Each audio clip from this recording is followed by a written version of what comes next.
Bayangkan sebuah kerajaan yang lahir dari gurun tandus, tanpa sungai besar, tanpa tanah subur, tanpa emas. Namun hari ini, kerajaan itu mampu mengguncang ekonomi dunia hanya dengan satu keputusan.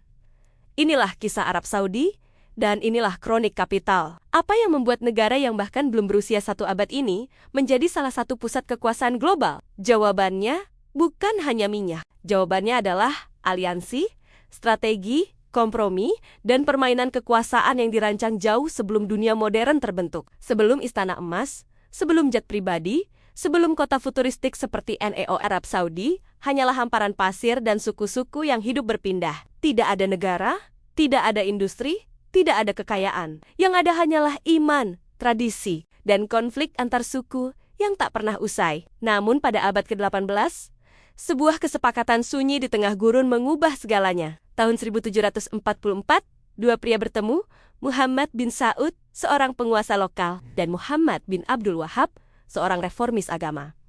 Satu menginginkan kekuasaan, yang lain menginginkan penyebaran ajaran. Mereka bersepakat, agama memberi legitimasi, pedang memberi kekuatan. Dari sinilah fondasi Arab Saudi dibangun, bukan sebagai negara modern, tetapi sebagai proyek ideologis dan politik. Kesepakatan ini menciptakan pola yang akan terus berulang dalam sejarah Saudi. Agama sebagai legitimasi, kekuasaan sebagai alat. Kekuasaan itu sempat runtuh. Ottoman menghancurkan mereka, keluarga Saud diasingkan. Tetapi kekalahan tidak pernah menjadi akhir. Awal abad ke-20, seorang tokoh muncul. Abdul Aziz bin Saud. Dengan kecerdasan politik dan keberanian militer, ia merebut kembali Riyadh pada ke-1902. Dari satu kemenangan kecil, lahirlah penaklukan besar. Sedikit demi sedikit, ia menyatukan Jazirah Arab. Mekah jatuh ke tangannya. Madinah menyusul. Dan pada 1932, sebuah negara baru diumumkan, Kerajaan Arab Saudi. Namun Abdul Aziz tahu satu hal. Pedang saja tidak cukup. Ia menikah dengan perempuan dari suku-suku kuat, mengikat darah, agama, dan kekuasaan. Stabilitas kerajaan dibangun lewat pernikahan, bukan parlemen. Inilah monarki modern yang lahir dengan logika abad pertengahan. Dan justru itulah kekuatannya. Namun kerajaan baru ini miskin, tanpa minyak, tanpa industri, tanpa masa depan yang jelas. Ekonomi mereka bergantung pada haji. Jutaan peziarah datang, lalu pergi. Uang mengalir, tapi terbatas. Negara ini bertahan, bukan berkembang.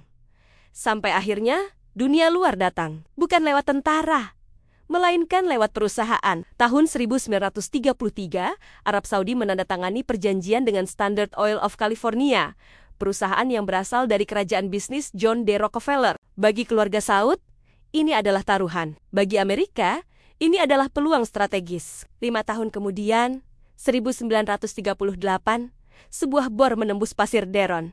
Minyak menyembur. Dan dalam satu momen, sejarah dunia berubah. Di bawah tanah Saudi, tersimpan cadangan minyak terbesar yang pernah ditemukan manusia. Kerajaan miskin itu mendadak menjadi kunci energi global. Minyak tidak hanya membawa kekayaan, ia membawa kekuasaan. Jalan raya dibangun, kota baru lahir. Gurun berubah menjadi pusat industri. Saat Perang Dunia Kedua pecah, Arab Saudi menjadi wilayah strategis.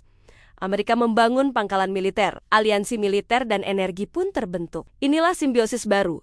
Arab Saudi menyediakan minyak, Amerika menyediakan keamanan. Namun aliansi ini bukan tanpa harga. Minyak Saudi dijual dalam dolar. Keuntungan Saudi disimpan di Bank Amerika. Lahirlah sistem petrodolar, fondasi ekonomi global modern. Selama puluhan tahun, sistem ini menguntungkan dua pihak. Dolar menjadi mata uang dunia.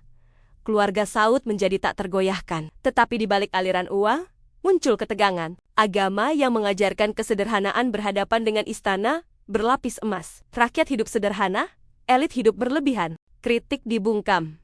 Perbedaan pendapat menghilang. Hak asasi manusia menjadi isu sensitif. Kisah pangeran yang menghilang. Aktivis yang dipenjara. Dan akhirnya 2018 pembunuhan Jamal Khashoggi. Kasus ini membuka mata dunia, namun juga menunjukkan satu realitas pahit. Kekuasaan ekonomi seringkali lebih kuat daripada kecaman moral. Arab Saudi belajar satu hal dari sejarah negara lain. Nasionalisasi mendadak berujung kehancuran, maka mereka memilih jalan yang lebih halus. Tahun 1970-an, Saudi mulai mengambil alih Aramco secara bertahap, bukan dengan senjata, tetapi dengan negosiasi. Dimulai dari 25%, meningkat ke 60%, lalu 100% tanpa perang, tanpa sanksi, Amerika tetap tersenyum. Inilah kecerdasan geopolitik Saudi. Dari sini, kekuatan mereka melonjak. Bersama Venezuela, Iran, Irak, dan Kuwait, Saudi membentuk OPEC. Banyak negara punya minyak, tapi hanya satu yang bisa mengendalikan pasar, Arab Saudi. Mereka menyimpan kapasitas cadangan. Mereka menaikkan dan menurunkan produksi. Dan ketika Saudi berbicara, pasar dunia mendengarkan. Dampaknya terasa hingga hari ini. Harga bensin, inflasi, biaya hidup global. Semua terhubung pada keputusan yang dibuat di Riyadh. Namun Saudi juga tahu, minyak tidak akan bertahan selamanya. Karena itu, mereka bersiap. Public Investment Fund tumbuh menjadi raksasa triliunan dolar. Investasi di AI, energi hijau, olahraga global. Teknologi masa depan. Saudi ingin memastikan satu hal. Ketika dunia berhenti membutuhkan minyak, dunia tetap membutuhkan mereka. Lalu apa dampaknya bagi kita hari ini? Harga energi yang kita bayar, stabilitas ekonomi global, konflik geopolitik Timur Tengah, semuanya adalah gema dari keputusan yang dibuat puluhan tahun lalu.